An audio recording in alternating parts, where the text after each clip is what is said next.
They dumped me in a nursing home like yesterday's garbage, but what they didn't know is that I wasn't done yet. Before you hear the whole story, hit that subscribe button and tell me in the comments, where are you watching from? I want to know where my sisters are tuning in. Now let me take you back to the moment everything changed. The day they took me away, the sky was a flat, ugly gray, the kind that presses down on your chest like bad news before it even lands. I should have known something was wrong. Karen had called that morning, sweet as sugar pie, saying she was coming over with David and Luke to help me organize some things. Help. I should have known better. I sat at the kitchen table, the same one where I used to braid their hair, teach them how to do math homework, serve birthday cake. I'd even set out 4 cups of coffee, like it was some kind of family meeting. Silly me. I was wearing my pink sweater, the one George used to say brought out the color in my cheeks. I remember adjusting my lipstick in the toaster reflection. Isn't that funny? I wanted to look nice. For my children. I still wanted to be loved by them. The door slammed harder than it needed to. Karen walked in first, brisk and businesslike, wearing that tight expression she always had when she was lying. David followed, phone in hand, not looking up. Luke came last, holding some papers. I didn't like the look of them. Mom, Karen started, we've been talking. That's how it always begins, isn't it?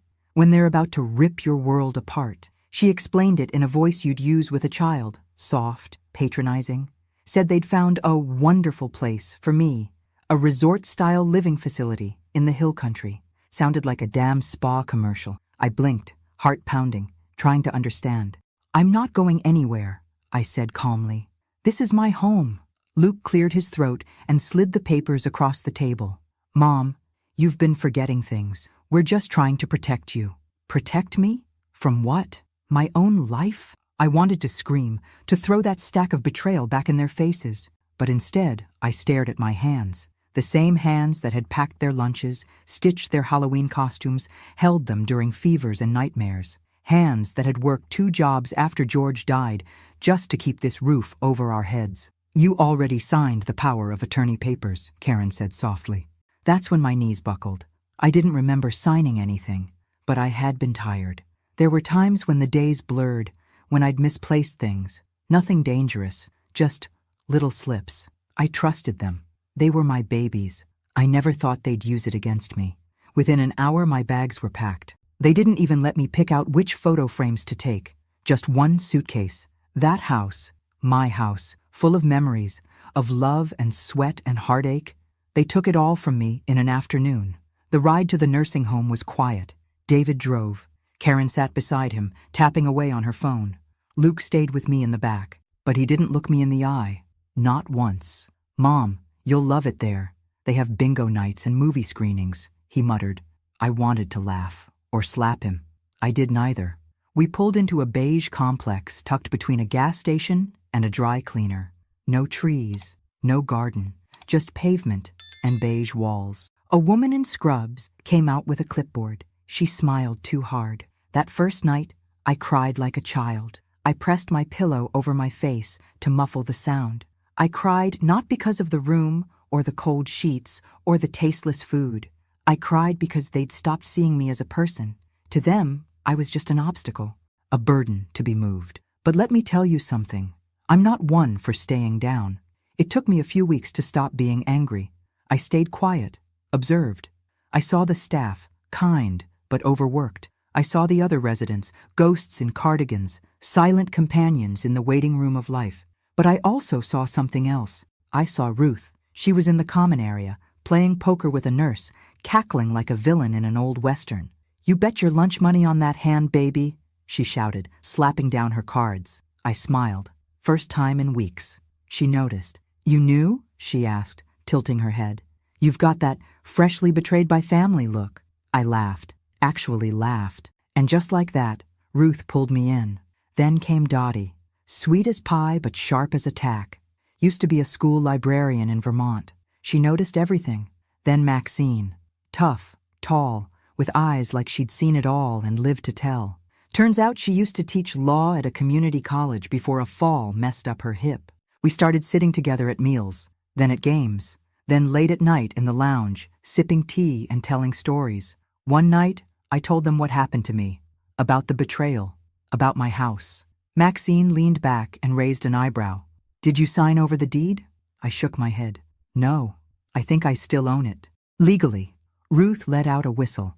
Honey, if that's true, you've got gold under your feet and fire in your hands. That's when it started. The glimmer of an idea. A flicker of rebellion in a place built on surrender. I wasn't just going to sit there and rot. If they thought they'd thrown me away, they were about to learn exactly who they'd messed with. I was Eleanor Grace Miller, mother, widow, survivor, and I was about to set the world on fire.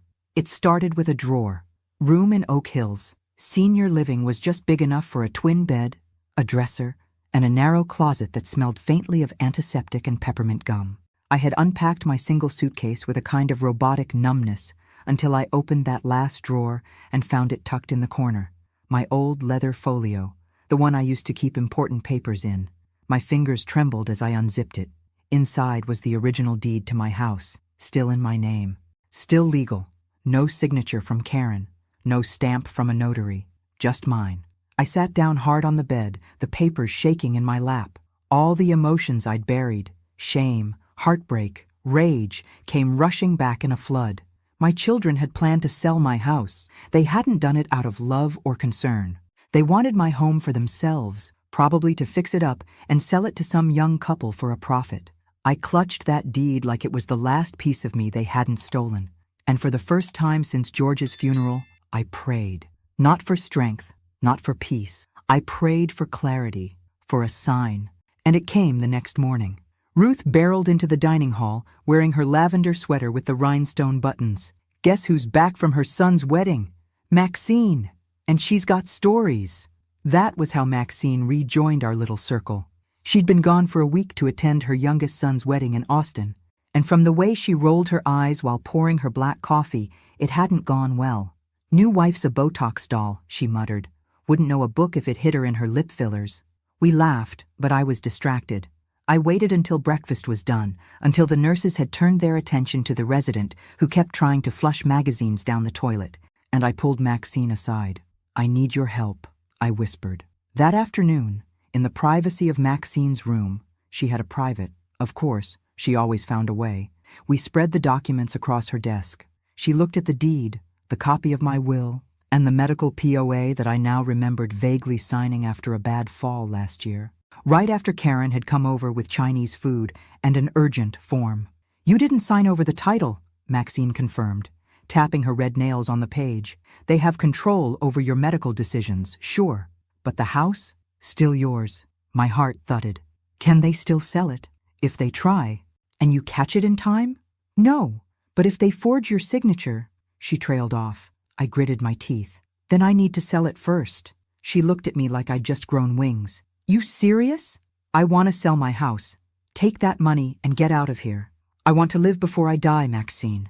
And then she did something I didn't expect. She smiled.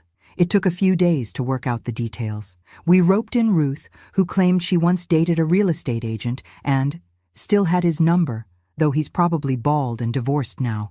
Dottie helped us navigate the facility phone rules and set up a Gmail account on the community center's public computer. Maxine made the real calls. The legal ones, the financial ones, and with every step, I felt like I was waking up from a long, drugged dream. Every time I walked past the nurse's station, I smiled. Every time Karen called to check in with her fake sweet voice, I played the part of the docile mother, grateful and declining visitors. But in truth, I was preparing my exit. The sale went fast. Turns out, my neighborhood was a hot spot for tech workers and young families. The buyer offered full asking price within hours of the listing. I didn't even have to meet them. The transaction happened through Maxine's old law contact, Jack Winston, a grumpy but brilliant old man who still owed her a favor from a case, and we wired the money to a new account in my name. Dottie had helped me set it up online, using the facility's public Wi-Fi. It wasn't hard. No one suspects little old ladies of plotting revolutions. But the final step was the hardest. I had to disappear before they found out. We picked a Friday night. Most of the staff would be distracted with bingo night in the rec room, and Ruth had bribed one of the younger aides with a bottle of perfume and a pizza to forget checking in en route. I had one small suitcase, my passport, a printed itinerary, and 3 one-way plane tickets. I left a single note on my pillow. Don't look for me. I've gone to find the life you stole from me. Eleanor. We rode in silence to the airport, the three of us crammed into an Uber with broken air conditioning and a driver who didn't ask questions. The terminal lights felt like heaven. I had to bite my lip to keep from crying. Rome. That was our first stop, a place I'd only seen in movies, dreamed of in silence. Now it was real. As the plane took off, I looked out the window. The Texas lights sparkled below like the tears I refused to shed. I didn't know what would happen next. I didn't know how long we'd last or how far we'd go, but I knew this much. They took everything from me. Now I had nothing left to lose, and that made me the most dangerous woman in the world. Rome smelled like fresh bread, old stone, and something sweet I couldn't quite name. Maybe freedom, maybe joy, maybe revenge. It was my first time on a plane in over 20 years. My legs cramped, my back ached, and I hadn't slept a wink, but I couldn't stop smiling. Ruth snored beside me the entire flight, head bobbing like a pigeon.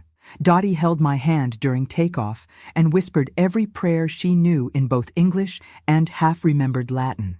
Maxine read a paperback thriller and sipped tomato juice like we were on a cruise, not fugitives on a mission of redemption.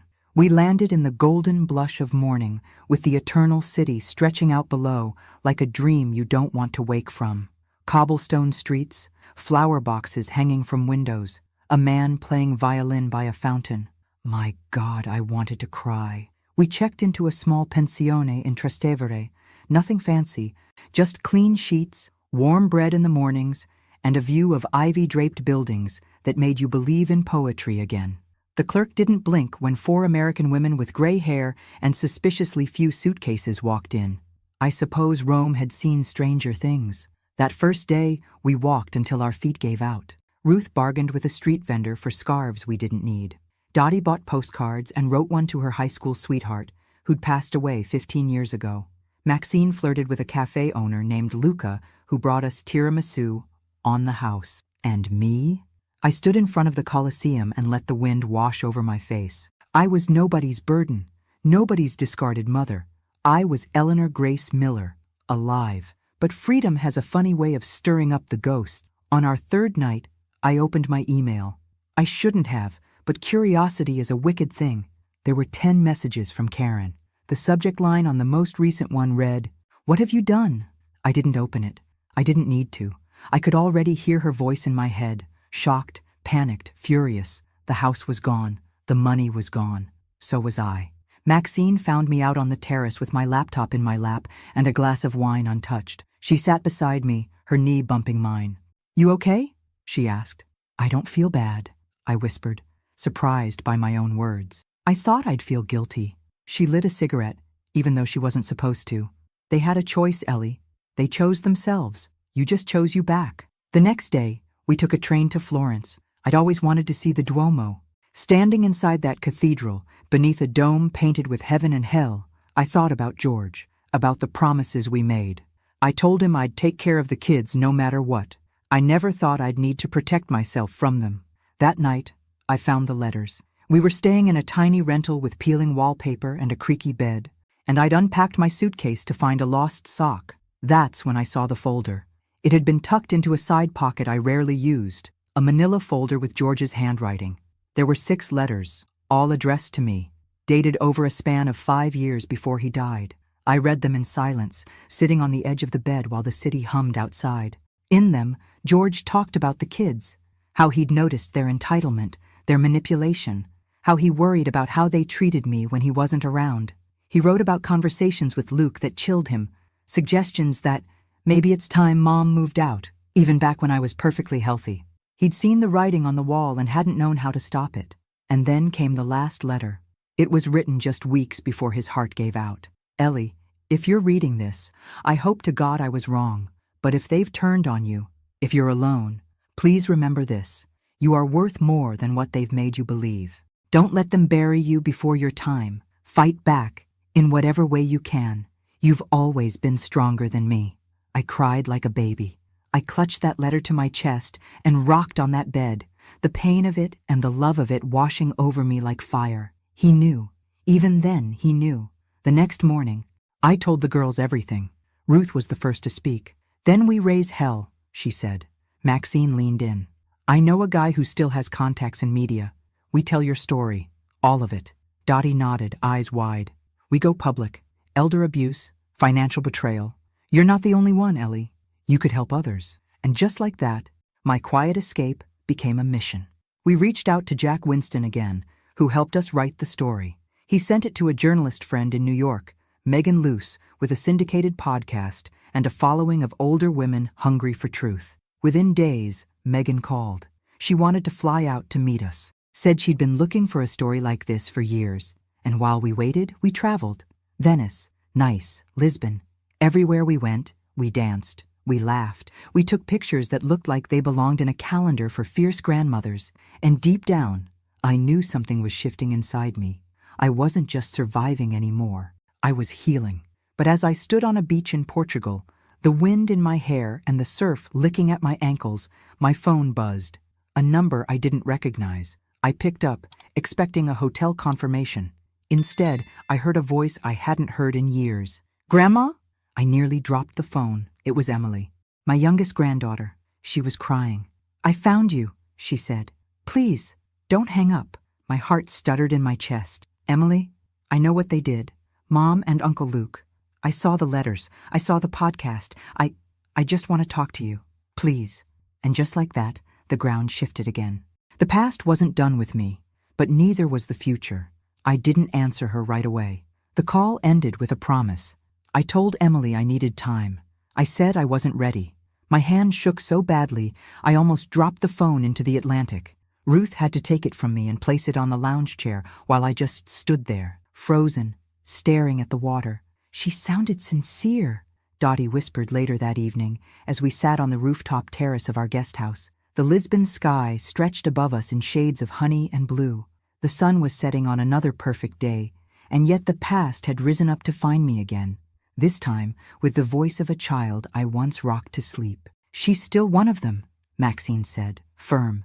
Don't let a soft voice fool you. But I couldn't stop thinking about her.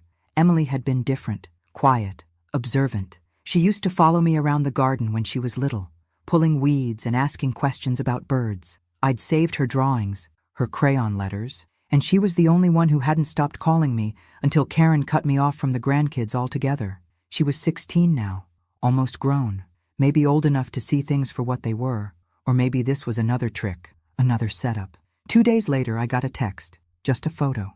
It was my old house, but not as I remembered it. The porch was stripped bare. The rose bushes were gone. The shutters I painted sky blue with George one summer were now a dull beige. Below it, a single message. They trashed it. I'm sorry. I stared at the photo for a long time. My throat clenched like I was being strangled. They hadn't just sold my house, they had gutted it, erased everything I had built. I showed the picture to the girls. Ruth looked away. Dottie's eyes filled with tears. Maxine stared hard at it, then flicked her cigarette into the wind.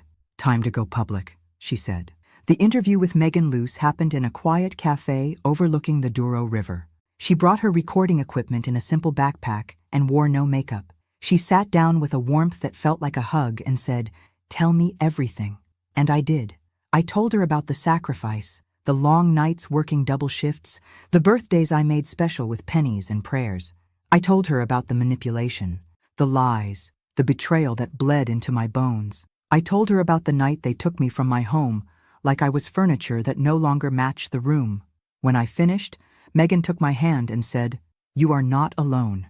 You have no idea how many women have written me about stories like this. But yours is going to open eyes." She aired the podcast a week later.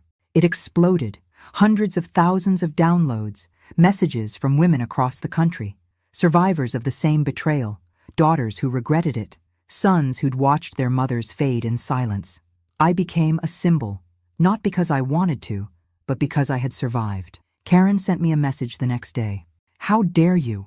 Luke tried calling twice. David left a voicemail full of slurred anger and veiled threats. I deleted them all. But then, Emily emailed me. She said she had left home, that she was staying with her aunt on her father's side, that she couldn't look at her mother anymore without hearing my story in her head. She wanted to meet, not in Texas, anywhere. "Please," she wrote, "I just want to know you again." Maxine warned me. Ruth was hesitant. Dottie squeezed my hand and said, "Sometimes healing means opening a door, just one more time." So I picked the place, Savannah, Georgia, a city that smelled of magnolia and ghosts. It had always been on my list. We flew in the next week. Emily was waiting in Forsyth Park, sitting on a bench beneath a moss-draped oak. She stood when she saw me, eyes wide, tears already brimming. She looked like her mother used to, before Karen turned cold.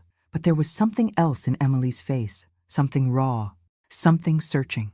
"Hi, Grandma," she said. My voice nearly failed me. "Hi, sweetheart." We walked for hours. She asked questions about George, about my childhood, about the day they took me. She told me she'd found the letters by accident, digging through Karen's filing cabinet looking for her birth certificate. She told me she confronted them and that Karen slapped her. "I couldn't stay after that," she whispered. I looked at her, this young woman, still half a girl, and something in me cracked open. I didn't want to carry the weight of anger anymore. I didn't want revenge. I wanted restoration. Not for them. For me? I hugged her so tightly, I think I left fingerprints on her soul. When I returned to the girls that night, I told them everything. Ruth wiped away a tear. Dottie smiled softly. Maxine said, "Well, damn. Guess there's hope for at least one of them." We spent another week in Savannah. Emily joined us for dinners, for walks by the water, for stories under the stars. It was awkward at first, then beautiful, like learning to breathe again after a long time underwater. One night, she turned to me and said, "What if we started something, like a place, for women like you, like us?" I didn't answer right away, but the next morning, over coffee and grits, I said, "We're going to build it." I didn't know how yet, but I had the money. I had the name, the Eleanor Grace Foundation, and I had a granddaughter who was willing to fight with me instead of against me. The past was a wound, but the future, oh, the future was a fire just waiting to be lit. The Eleanor Grace Foundation began as an idea scribbled on a napkin over pancakes in a diner off River Street. Emily had drawn little stars around the name, her handwriting still loopy and unsure, like a child's. Mine was blocky and firm, unbending in the ways life had made me. We didn't know where to start, but we had a mission: to protect women like me, mothers, grandmothers, widows, women who had been erased, silenced, used, and abandoned by the very people they gave everything to. It wasn't just about money, it was about dignity. Emily took the reins. She had a sharp mind and a fire in her belly that reminded me of George. She helped register the foundation, build the website, write the copy for the landing page. She contacted senior advocates and legal advisors. She set up a GoFundMe, and it went viral. Hundreds of women wrote in, sharing their stories, and thousands of others donated with messages like, "This happened to my mom. Thank you for speaking up. I thought I was alone." We started small. A pilot program in Savannah, a free legal clinic once a week, resource packets mailed to women in nursing homes, support groups run on Zoom. My name on the homepage felt surreal, like someone I once knew but hadn't fully met until now. Meanwhile, the media wouldn't stop calling. Newsweek, CNN, NPR. They wanted my story, but I turned most of them down. I wasn't a spectacle. I wasn't a trend. I was a woman who'd survived and built something from the ashes. I didn't want attention. I wanted impact, but one interview I agreed to was with a local Savannah station. The reporter, a woman my age named Lorraine, asked gently at the end, "If you could say one thing to the people who put you in that nursing home, what would it be?" I looked at the camera. My voice didn't shake. "I forgive you, but I'll never forget who I became because of you." That clip went everywhere. Karen saw it. She left me a voicemail after 6 months of silence. I never listened to it. Didn't need to. Whatever she had to say, she'd had decades to say it before. The chapter was closed. Luke tried to sue me, claimed I stole the house out from under them. The judge dismissed the case in less than 10 minutes. I didn't even show up in person. Maxine did, and from what I heard, she destroyed him in her closing statement. David moved out of state. I haven't heard from him since. Fine by me.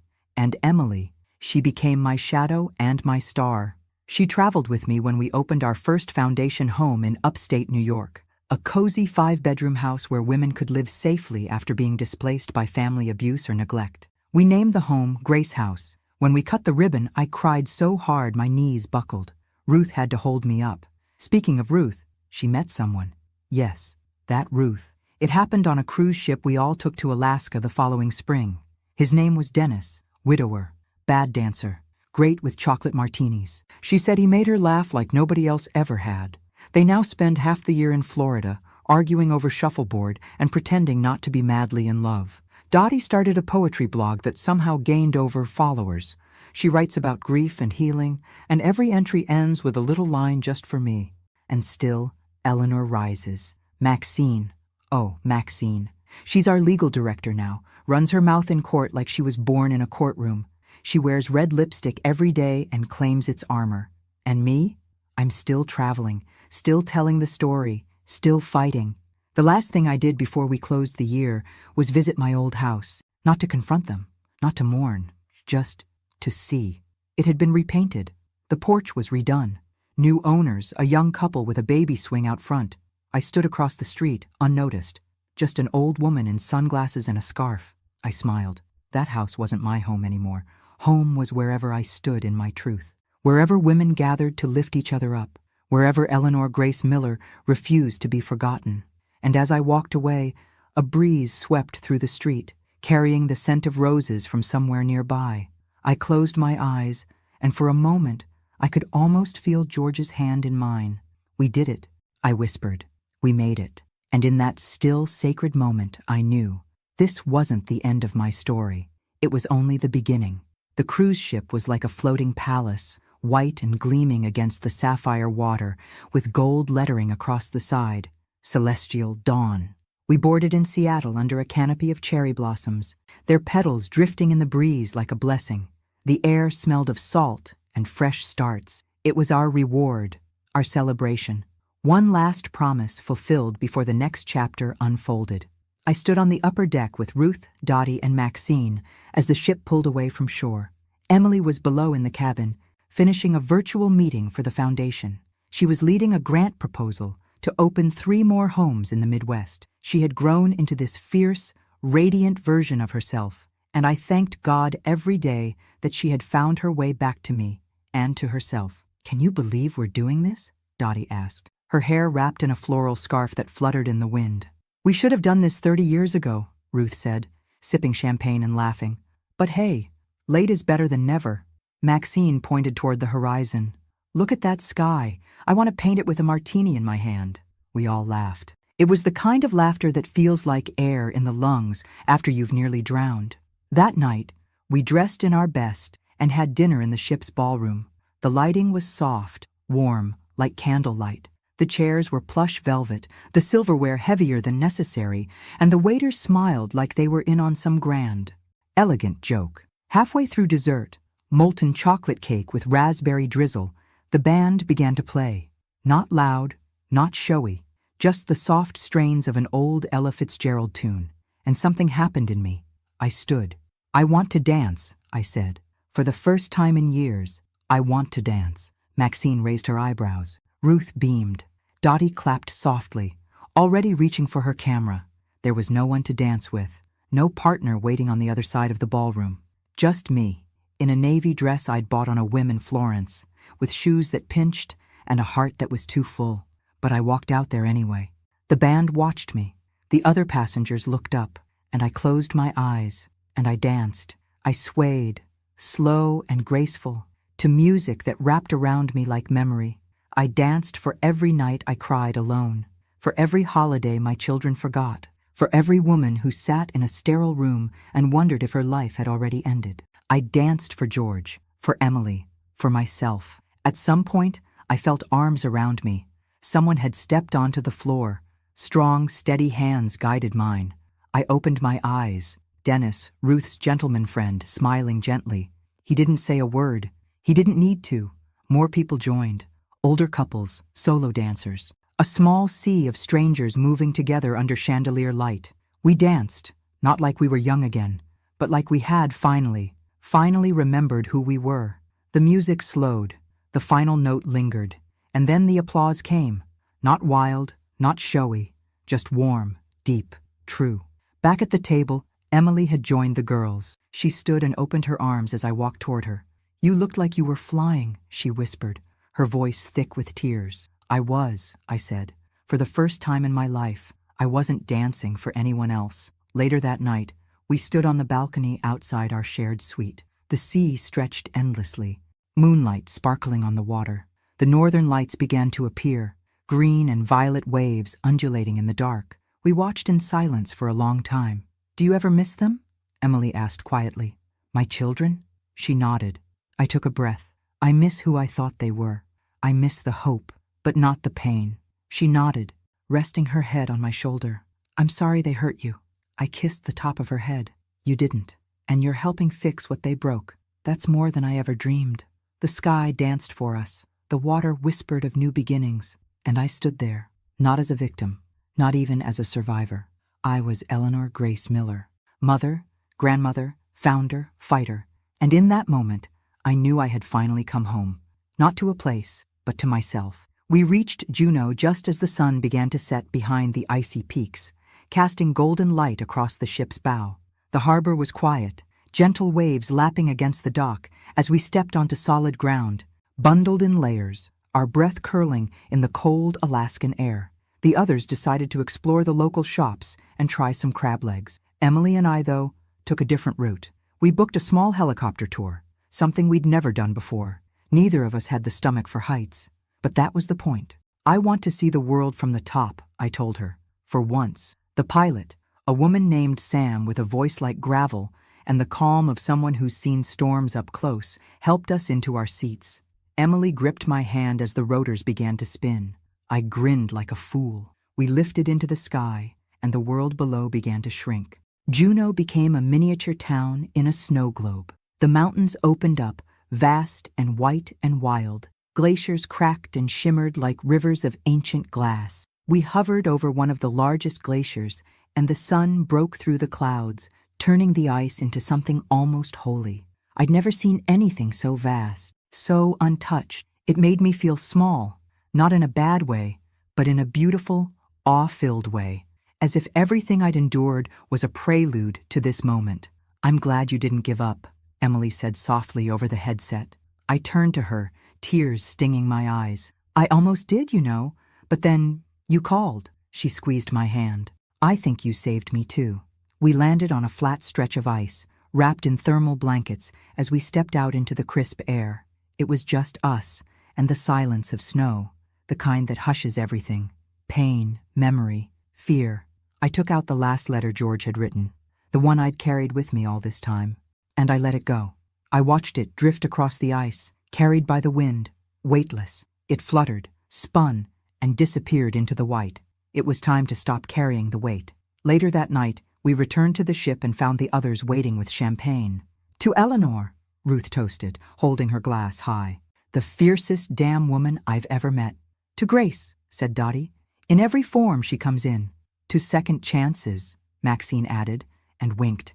And Emily leaned in, clinking her glass gently to mine. "To beginnings." We drank under the stars, wrapped in blankets and love. Laughter echoed across the deck, carried by the sea. And when I closed my eyes that night, I dreamed not of the past, but of all the mornings still ahead. Not as a mother forgotten, not as a woman discarded, but as Eleanor Grace Miller, reborn, redeemed, and finally, irrevocably free. The final morning of the cruise arrived wrapped in fog and a quiet stillness, the kind that makes you feel like the world is pausing just long enough for you to say goodbye.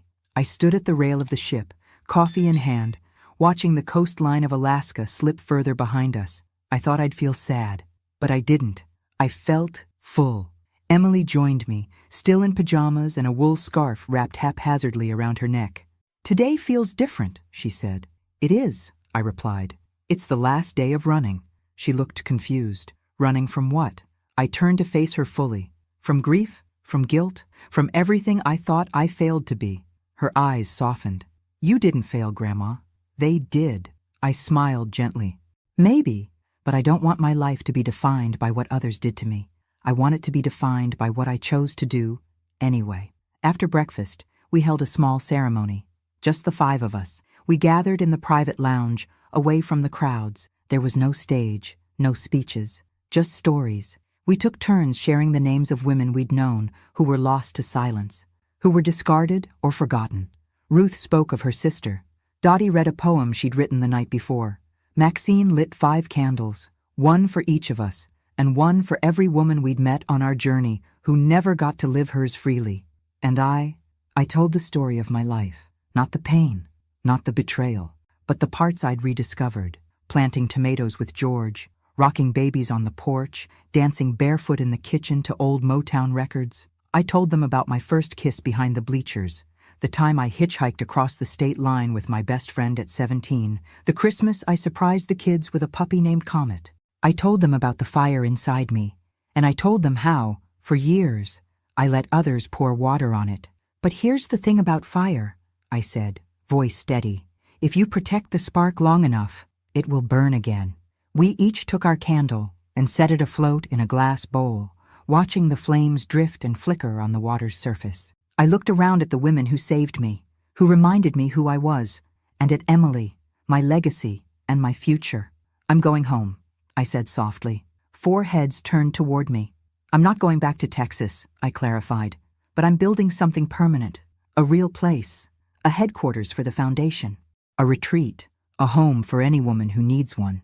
Maxine grinned. Where? I took a breath. Where it all began. Savannah. They all nodded. It made sense. It always had. 6 months later, Grace Haven opened its doors. It was a white 2-story house with green shutters and a wide porch that wrapped around like arms ready to embrace. We built it with donations, love, and the sheer determination of women who had refused to be erased. Emily became the executive director. Ruth and Dennis hosted monthly supper clubs. Dottie ran writing workshops. Maxine gave legal consultations pro bono every Friday. And me? I sat on that porch every morning with a cup of coffee and watched the world come to us. Women arriving with trembling hands and broken stories, leaving with light in their eyes. Sometimes I told my story. Other times I just listened, because I had learned something powerful. Sometimes the greatest redemption isn't just surviving what they did to you. It's choosing to become someone they never saw coming. Someone stronger. Someone free. Someone unforgettable. My name is Eleanor Grace Miller, and this is my legacy, not in buildings, not in money, but in the fire I passed on, and the women who now carry it forward. It was our first Thanksgiving at Grace Haven. The sun poured through the tall windows, turning the wood floors golden. The air was thick with the smell of cinnamon, roasted turkey, and fresh cornbread. Outside, the leaves had just started to fall in Savannah, reds and oranges blanketing the lawn, crunching under every footstep. There were wind chimes on the porch, whispering memories into the breeze. Inside there was laughter. Real laughter. The kind that came from bellies, not politeness. The long dining table, donated by a woman who'd once been told by her husband that she wasn't fit to host, was now covered in mismatched plates and silverware, candles flickering between serving bowls. Around it sat 22 women. Some wore pearls, others wore jeans, all wore hope on their faces. Grace Haven had been open for just 3 months. 3 months, and we had already changed lives. There was Olivia, who escaped a marriage that kept her silent for 35 years. There was Harriet, who was left homeless after her adult son drained her savings and disappeared. There was Rosa, who at 71 finally learned to read, and now left sticky notes around the house with words she loved. Light, soft, beginning. I sat at the head of the table, not because I asked to, but because the others insisted. They said I was the reason they were there, but I looked around and knew the truth. They were the reason I was whole again. I stood to give a toast, not a speech, just a few words. I raised my glass, apple cider with a splash of bourbon, just how George used to make it. This year, I began. I didn't lose everything. The room went still. I found everything I was missing. I looked around, at Ruth and Dennis, seated side by side with their hands intertwined, at Maxine, carving the turkey like she was presiding over a courtroom, at Dottie, passing out her homemade apple pie and handing napkins to a girl with tears in her eyes, at Emily, my granddaughter, the fiercest, kindest soul I'd ever known, standing behind me like a lighthouse. I found myself, I said, voice trembling. I found family, not by blood, but by choice. I found purpose in the ashes of pain, and I want you all to know, this isn't just a home for the broken, it's a home for the rising. The room erupted in clinks of glasses and soft weeping and applause that felt like music made just for us. Later, as the sun dipped low and the candles flickered, I walked out to the porch. Emily joined me. "You never told me what you wished for," she said, nudging my shoulder. "What do you mean?" "That night in Alaska," she said, "when you let George's letter go. What did you wish for when you released it?" I smiled. "I wished," I said, "that someday someone would know me for who I really was. And now? Now, I wish that someone else will see their own worth before it's too late." She leaned into me, resting her head on my shoulder. "You're changing the world, Grandma." "No, baby," I whispered. "We are." And we sat there, 2 generations of fire, watching the stars begin to appear, one by one, like tiny promises written across the sky. Winter came softly to Savannah. Unlike the sharp cold I remembered from Texas winters, here it arrived like a gentle hush. Crisp mornings, the scent of pine and clove in the air, soft blankets, and slower walks under gray skies. Grace Haven glowed with string lights and quiet miracles. Each room now held a story. One belonged to Clara, who arrived with only a suitcase and a photograph of her late husband. Her children had emptied her bank account and left her in a motel 2 towns over. She didn't speak much at first, but after a few weeks in our garden, her hands found their way back to the earth and to her voice. Another belonged to Naomi, a former nurse who had been placed in assisted living against her will. She taught yoga in the morning now, sitting in a chair, leading breathing exercises for women whose hearts were still learning to trust again. Every time someone new arrived, I saw myself, a reflection of who I was that day in the beige nursing home, suitcase by my feet, faith slipping from my fingers. And each time I welcomed her in, I grew stronger.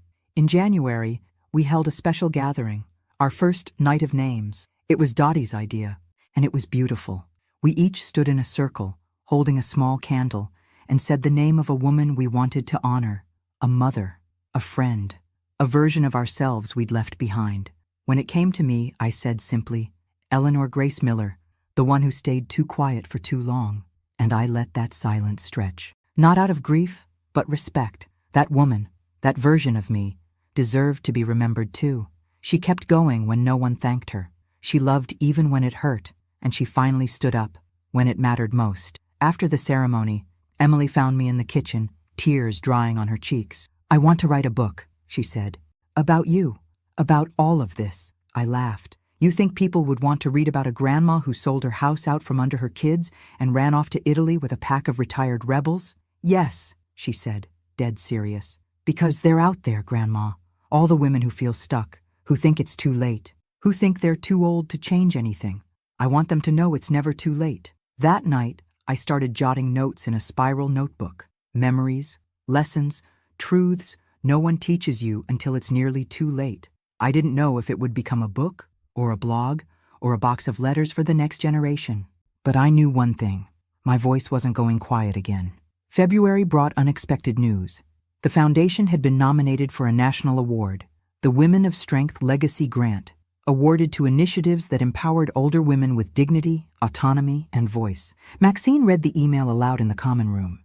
Ruth screamed. Dottie cried. Emily danced me around the coffee table. A week later, the local news team returned to film a segment. This time, they didn't just interview me, they interviewed all of us, the women of Grace Haven.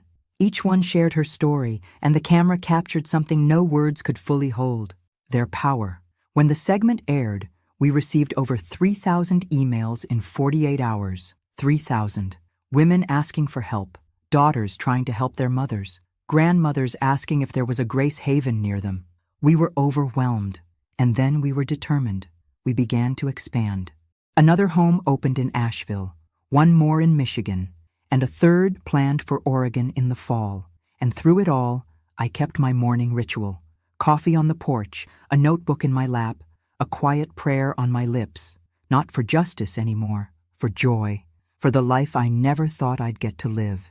And every so often, I'd see a woman walk up our path for the first time, shoulders hunched, eyes guarded, and I'd rise to meet her. I'd take her hand, and I'd whisper, just loud enough for her heart to hear, "You're not lost, you're just getting started." Spring bloomed early that year, as if even the trees and flowers had grown impatient for more life. Grace Haven was covered in blossoms, wisteria curling around the porch railings, daffodils bursting from the garden like little trumpets of hope. Everything smelled fresh, alive, like the world itself had turned a page. And I, Eleanor Grace Miller, was finally ready to write the next chapter. Emily's book idea had taken root. We called it Not Done Yet. She had taken my stories, my letters, and pieces of the women I'd met along the way and turned them into something more beautiful than I ever could have imagined. It wasn't just my memoir. It was a testimony, a declaration. We launched it with a garden party right here at Grace Haven. We invited every woman who had ever passed through our doors and their families. Yes, even some of the children who had once been the reason they came to us in the first place. People do change. Not all, but some. Enough to give you a little more faith in this world. Karen didn't come. David didn't write. Luke sent a bitter message through a lawyer, saying the book defamed him. We didn't reply, but Emily's parents, her father and stepmother, came, and they brought flowers. "Thank you," her father said to me, his voice low, "for giving her back to us stronger." That night, after the guests had gone, after the lights were taken down and the cake plates stacked in the sink, I sat on the porch again. Same chair, same mug, same stars above, and I finally let myself remember everything. Not just the pain, but the love too. George, the babies I held, the home I once had, the silence I endured, the fight I found, and the legacy I'd built with bare, battered hands. Maxine joined me, a blanket over her lap. Ruth and Dennis waved goodnight from their little cottage across the garden. Dottie was already inside, working on a new poem about reclaiming your bloom. Maxine nudged my arm. "You did it, you know." "Did what?" "You rewrote the ending." I looked at her, eyes soft with the kind of peace that comes only after the storm. "No," I whispered. "I just started telling the truth." She chuckled, that gravelly, no-nonsense laugh that had carried us through the worst of it. And in that moment, I felt it. I wasn't waiting anymore. Not to be chosen, not to be heard, not to be seen. I was here, fully. And for every woman who'd ever felt small, who'd ever been pushed aside or silenced or forgotten, I left these words, carved not in stone, but in the hearts of everyone we'd touched. You are not too old. You are not too late. You are not done yet. And neither was I. The day the award letter arrived, I was making lemon bars in the kitchen with Emily. The sunlight poured through the windows, warm and syrupy, catching on the flower dust in the air. We were laughing, God laughing, about something ridiculous Ruth had said the day before. The way her dentures had flown halfway across the table during a heated game of Scrabble. And then the mail came. It wasn't fancy, just a cream-colored envelope with our names typed neatly on the front. Eleanor G. Miller and Emily Grace Weston, the Eleanor Grace Foundation. Emily opened it first. Her hands trembled halfway through, and she passed it to me without a word. I took it, heart slow and heavy, and read, "Congratulations. You have been awarded the Women of Strength Legacy Grant. In recognition of your tireless work empowering women over and restoring dignity to those too long forgotten, we honor you with a lifetime endowment to continue and expand your mission." I sank into the nearest chair. Not because of the money, though Lord knew it would help us build 3 more Grace Havens by year's end. It was the words, "We honor you." No one had ever said that to me before. Emily knelt beside me, her face glowing. "You did this," she said. "You made this world." "No," I whispered. "We made it together." We held a celebration the following weekend, not just for the grant, but for the lives we had helped repair. Over 100 women gathered in the garden, some in wheelchairs, some with walkers, some with silver braids and lipstick, some with stories written in the lines around their eyes. There were hugs and reunions, songs sung off key, and speeches given through tears. They crowned me with a flower wreath Ruth had made herself, a silly thing really, daisies and ivy, but I wore it like a queen, because for the first time I understood what royalty really meant. It wasn't about ruling, it was about rising. That night, after the last lantern had been dimmed and the guests had gone to sleep, I sat in my room, alone. The award certificate rested on the table beside me. Next to it, George's last letter, the copy I'd printed and framed, tucked in the corner with a photo of us from our wedding day. Young, bright-eyed, completely unaware of the world to come. And for the first time in my life, I spoke to him out loud. I did it, George. You were right.